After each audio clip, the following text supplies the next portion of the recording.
Hi there, this is Danny. It's time for March's Fireside Chat. I'd like to thank you for taking the time to listen in, and we'll get right to it. We've got a few questions for this month that we'll try to get you some good answers for. So our first question is, what happened to the flag for the pole in front of McDowell? That's the Harry McDowell apartment building. The rope on that flag became frayed and broke, and we are moving now to get a new rope for the flagpole so we can get the flag back up. So that should be taken care of real soon. Next question is, what's happening with West Columbia and our new C Avenue exit? Well, as you know, that C Avenue exit, we were given permission to put that in for fire department use only and for construction. Now that construction's ended, you're seeing that gate closed 24/7. And the way the city gave us permission to use that, only the fire department has a key to that gate at present time. We do intend to try to ask to have that reopened again. We're allowed to ask that question once a year, but we wanted to let a little time settle and let the neighbors kind of get over the fact that we've had so much construction going on, and hopefully have a little bit better attitude about it when we asked to get that entrance open. So we're not quite ready to do that yet. Next question.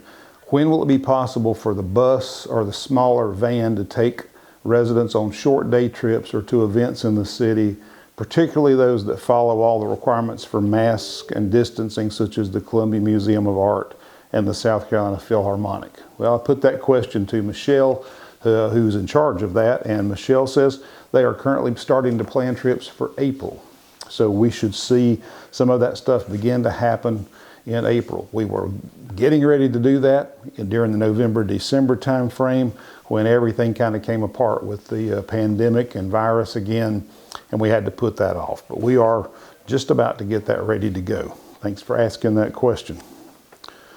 Next one is, somebody was asking if they could get an update on the Bistro, and yes, the Bistro design, if you came to the meetings, we ran some meetings, but of course during COVID had to limit how many people could come. Ran some meetings, got some opinions and ideas from folks about some renovation we want to do there and a relocation of the pub to that space and an expansion of that room. Everything went well with that. We do have the budget for that after doing the Hopewell project, and that project is being designed now, and the construction will start pretty soon. The design's almost completed. And by design, I'm talking about all of the paperwork and all the plans that we need to get a building permit to actually be able to do the work. So we're getting close on that. I'll keep you posted and let you know as that's coming on. Our intent and our commitment from the contractor is that by the end of this year, by December 31, we'll be ready to reopen and everything will be in place. I know that seems like a long time, but it'll be here before you know it. Next question. Could there be a shade on the door to the pub? It says the setting sun is pretty fierce. And in 15 years, I've never heard that, but certainly there can be something done to shade the sun if it's causing a problem over there for you guys in the evenings. So we'll check into that and we'll get something done to that. I don't know whether the answer is a shade or blinds or what it is, but we will find the answer.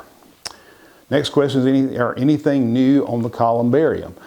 Yes, there is. We have narrowed down to 2 vendors, what we're going to do with the columbarium and how we're going to construct and install that. And we're just down getting final prices from both of those bids so we know which way we're going to go. But that project is a go. We will be putting it in, and that work will begin pretty soon. Next question was, we're beginning to see styrofoam for hot meal service now instead of the new plastic containers that can go in the microwave, and why is that happening? Well, Andy's answer to that is that we bought enough of the plastic containers to make that work, but we've had some of those probably be thrown away.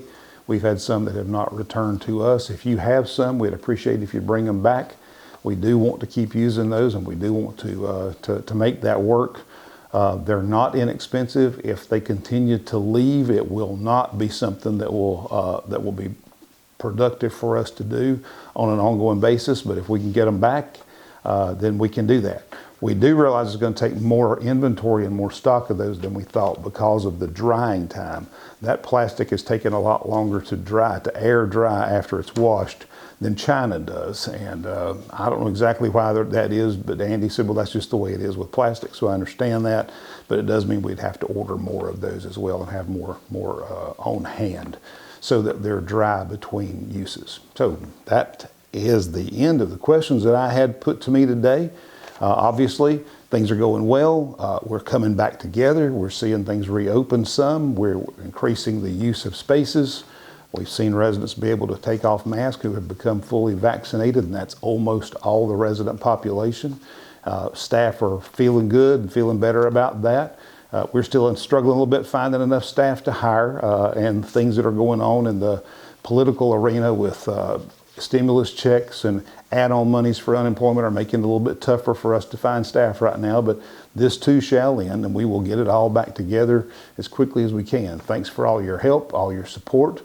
Appreciate the prayers, and y'all have a good month.